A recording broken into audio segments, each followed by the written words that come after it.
आजादी के 75वें अमृत महोत्सव पर प्रमुख साहित्यिक संस्था अभिव्यंजना के बैनर तले हिंदी के अनन्य सेवक राष्ट्रीय पुरुषोत्तम दास टंडन उपन्यास सम्राट मुंशी प्रेमचंद जयंती पर वक्ताओं ने उनके पदचिन्हों पर चलकर हिंदी को आगे बढ़ाकर राष्ट्रीय राजभाषा बनाने का संकल्प लेने का आह्वान किया। शहर के लोहाई रोड स्थित डॉक्टर सरीन आवास पर 75वें आजादी महोत्सव पर एक गोष्ठी का आयोजन डॉक्टर राजकुमार की अध्यक्षता में किया गया, जिसका संचालन भूपेंद्र सिंह ने किया। कार्यक्रम का शुभारंभ ऐतिहासिक संस्था अभिव्यंजना के बैनर तले पुरुषोत्तम दास टंडन मुंशी प्रेमचंद के चित्रों पर पुष्प अर्पित कर किया गया। इस मौके पर साहित्यकारों ने दोनों ही महापुरुषों को नमन निवेदित करते हुए उनके द्वारा चलाई गई मशाल को जलाए रखने का संकल्प दिलाया। इस मौके पर संस्था प्रमुख डॉक्टर रजनी सरीन ने कहा, राष्ट्रीय पुरुषोत्तम दास टंडन ने राजभाषा हिंदी को आगे बढ़ाने के लिए संघर्ष किया। सड़क से लेकर संसद तक पुरुषोत्तम दास का संग्रह हमेशा याद किया जाएगा। संस्था के समन्वयक भूपेंद्र प्रताप सिंह ने कहा, हिंदी साहित्य के लिए दोनों ही महारथियों ने बड़ा योगदान दिया। नई पीढ़ी को उनका साहित्य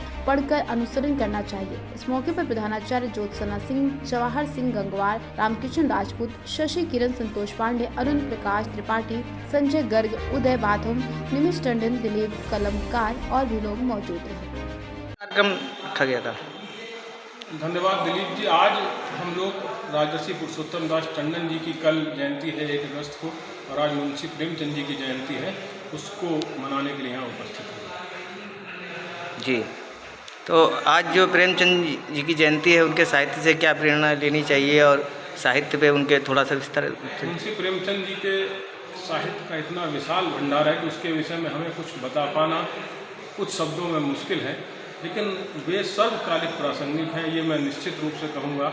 उनकी कहानियाँ, चाहे वो ईदगाह हो, चाहे कफन हो, चाहे वो पूस की रात हो, सभी कहानियाँ या गोदान हो, समाज के उस वर्ग की बात करती हैं जिस पे आज बड़े बड़े नेता वोट की रोटियाँ तो सेक रहे हैं, लेकिन उनके कष्ट को अभी भी बहुत हद तक दूर नहीं कर। आज का युवा अगर प्रेमचंद को पढ़े तो वो पाएगा कि बहुत कुछ है उसको सोचने के लिए। उन्होंने जो 100 साल पहले लिख दिया वो आज भी प्रासंगिक है।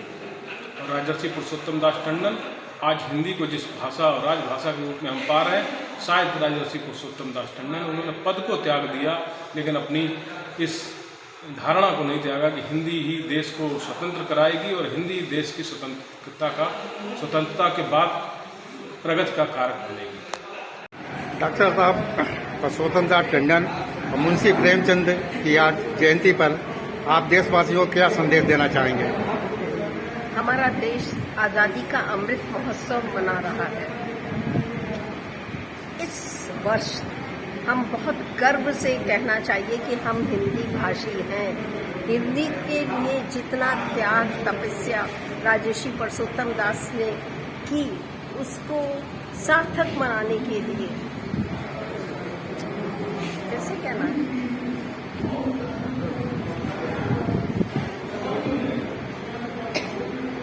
हमारा देश आज़ादी का अमृत महोत्सव बना रहा है।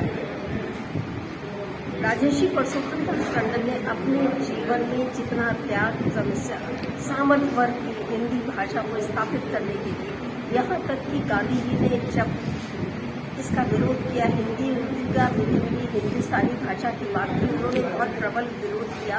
नहीं, हमारी देश की भाषा हिंदी ही होनी चाहिए।